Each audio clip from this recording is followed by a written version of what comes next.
Hello' guys, welcome back to my YouTube channel. মই কৃষ্ণাই সকলোকে মোৰ চেনেললৈ স্বাগতম জনাইছোঁ। আজি অলপ আহিলোঁ ফ্ৰুটছৰ শ্বপিং কৰোঁ বুলি। এইখন আমাৰ তেজপুৰৰ মেইন টাউনৰ বজাৰ হয়। ইয়াতে বজাৰখন খুব বেছি ছিষ্টেমেটিক হয়। সকলো বস্তু একেখিনি ঠাইতে পায়। মানুহে ঘূৰি ফুৰিব নালাগে। ইয়াত তাত কৰি কাপোৰ, জোতা, চেণ্ডেল, মেকআপৰ বস্তু এভৰিথিং একেখিনি ঠাইতে পায়। আৰু ফল মূলৰ দোকানৰ সিফালেদি গ'লে এটা ৰাস্তা আছে, সিফালেদি গ'লে চব্জি দোকানো পায়। আৰু মই অলপমান শ্বপিং ফল মূল কিনি পেলাই ভাবিলোঁ কি কিবা এটা খাই লওঁ। তাৰপিছত মই ডিলাইট বেকাৰীত সোমালোঁ। এখন বেকাৰী হয় আৰু ভিতৰৰ ফালে ৰেষ্টুৰেণ্টো আছিলে। তাতে মই মিক্স চাওমিন কিনিলোঁ, যিটো নন ভেজৰ প্লেটাৰ আছিলে। ইয়াতে এগছ, চিকেন এণ্ড মাছৰুম আছিলে। আৰু লগতে ইয়াতে গ্ৰছাৰী শ্বপ আছিলে, তাৰ পৰা অলপমান গ্ৰছাৰী কিনিলোঁ।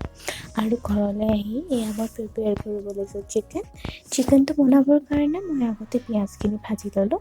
পিঁয়াজখিনি অকণমান ট্ৰান্সলুচেণ্ট হওঁতে মই আদা নহৰুখিনি এড কৰি দিলোঁ। এই আদা নহৰু এড কৰি দিলোঁ। দুটা কেঁচা জলকীয়া দিছোঁ। কেঁচা জলকীয়া দিলে আৰ্লি ফ্লেভাৰটো বেছিকৈ আহে, অকণমান ষ্ট্ৰং ফ্লেভাৰ হয় সেইকাৰণে।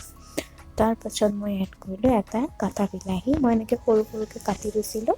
তাৰপাছত মই বিলাহীটো এড কৰিলোঁ। এড কৰাৰ পাছত এতিয়া মই অলপমান নিমখ এড কৰিলোঁ। বিলাহী যেতিয়াই এড কৰিব তেতিয়া নিমখ দিবলৈ নাপাহৰিব, কাৰণ তেতিয়াহে বিলাহী গলে। গোটেইখিনি ভাজি হৈ যোৱাৰ পিছত মই এটা বাতিত কাঢ়ি ৰাখিলোঁ অলপমান ঠাণ্ডা হ'বলৈ। আৰু লগতে কেৰাহীটোত অলপমান তেল গৰম কৰি আলুখিনি প্ৰথমে ফ্ৰাই কৰি লওঁ। তাৰপিছত মেৰিনেট কৰা চিকেনখিনি ফ্ৰাই কৰিম। তেতিয়াহ'লে বিলাহী, পিঁয়াজৰ যিটো ভাজি আছিলে সেইখিনিও ঠাণ্ডা হ'ব আৰু মই মিক্সিত পিচি ল'ম। এয়া আলুখিনি তেলত দিয়ে দিলোঁ।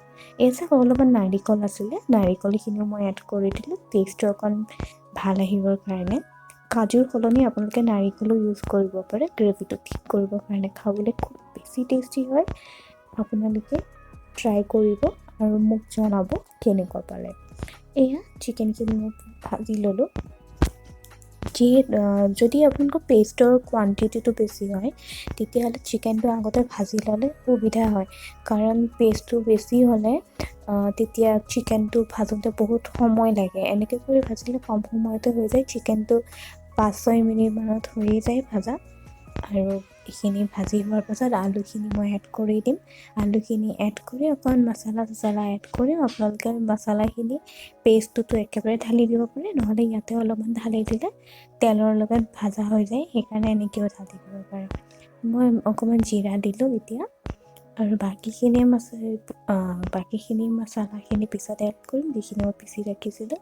জলকীয়া গুড়ি অকণমান আৰু অকণমান চিকেন মছলা ইউজ কৰিছোঁ, যিহেতু নাৰিকল দিয়াই আছে ৰিচ হ'ব। আৰু নাৰিকল পিছোঁতে মই 2টা ইলাইচি দি দিছিলোঁ আৰু অকণমান দালচিনি দি পেলাই এতিয়া মই পেষ্টটো দি দিলোঁ। যিহেতুতো অলৰেডি ভাজি থোৱা পেষ্টেই আছিলে, ইমান বেছি ভাজাৰ দৰকাৰ নাই। এইখিনি গোটেইখিনি মিক্স কৰি অকণ সময় ভাজাৰ পাছত তেতিয়া তেলটো বিৰিঙিব নিজৰ টেষ্ট অনুসৰি। আৰু আপোনালোকে যিমান কোৱান্টিটি বিচাৰে পানীৰ অনুসৰি সিমানখিনি পানী দিলে হ'ল। এতিয়া দেখিছেনে ভাজ খাই লৈ পেলাই ছাইডৰ পৰা তেল বিৰিঙিয়ে গৈছে, অলপমান তলতো লাগি ধৰিছে। যিহেতু নাৰিকলৰ পেষ্ট দিয়া আছে সেইকাৰণে তলত ধৰাৰ চান্সটো বেছি।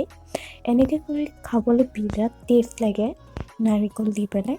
নাৰিকলৰ কোৱান্টিটিটো আপোনালোকে বঢ়াব পাৰে। মই ফ্ৰেছ নাৰিকল যেনেকৈ ইউজ কৰিছোঁ, আপোনালোকে ডেচিকেটেড ক'ক'নাটো ইউজ কৰিব পাৰে। তেতিয়া অকণমান 2-3 চামুচমান গাখীৰ দি পেলাই বা ক্ৰীম দি পেলাই এনেকৈ পেষ্টটো বনাব, খাব বেছি সোৱাদ লগা হয়। কিয়নো ডেচিকেটেড ক'ক'নাটত যিটো মিল্ক থাকে সেইটো শুকাই যায়, সেইকাৰণে।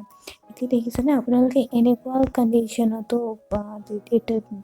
যিখিনি হৈছে সিমানখিনিতো আপোনালোকে গ্ৰেভিটো ৰাখিব পাৰে। আৰু ইয়াতকৈ পানীৰ কোৱান্টিটিটো বঢ়াবও পাৰে। সেইটো সম্পূৰ্ণ আপোনাৰ ওপৰত নিৰ্ভৰ কৰে। এতিয়া মই অকণমান গৰম মছলা দিলোঁ, অকণমান ধনিয়া দিলোঁ, জালুক অকণমানো দিছিলোঁ। জালুক আৰু ধনিয়া দি পেলাই, ধনিয়া গুড়ি অকণমান দি পেলাই মই ৰাখি দিলোঁ। এতিয়া ঢাকনখন খুলিলোঁ। ফ্লেম অফ কৰাৰ 5 মিনিটমানৰ পিছত ঢাকনখন খুলিলোঁ। এয়া চাওক গ্ৰেভি। আলুটো ট'টেলি অপশ্যনেল, আপোনালোকে স্কিপ কৰিব পাৰে। এয়া চাওক আমাৰ নাৰিকল দিয়া চিকেনৰ গ্ৰেভি ৰেডি। গ্ৰেভিটো ইয়াতকৈ আপোনালোকে ঠিকো কৰিব পাৰে, কিন্তু গ্ৰেভিটো যেতিয়া ঠাণ্ডা হৈ যায় তেতিয়া আৰু বেছি ডাঠ হৈ পৰে। সেইকাৰণে মই ইমানখিনিতে ৰাখিলোঁ। মই গৰমে পৰিৱেশন কৰাৰ বাবে অলপমান লিকুইডৰ কোৱান্টিটিটো বেছি হৈছে। আপোনালোকে এনেকৈ এনজয় কৰিব আৰু মোক জনাবলৈ নাপাহৰিব ৰেচিপিটো কেনেকুৱা পালে। মোৰ ভিডিঅ'সমূহ যদি চাই ভাল পাইছে চেনেলটো লাইক শ্বেয়াৰ এণ্ড ছাবস্ক্ৰাইব কৰিবলৈ নাপাহৰিব। থেংকছ ফৰ ৱাচিং।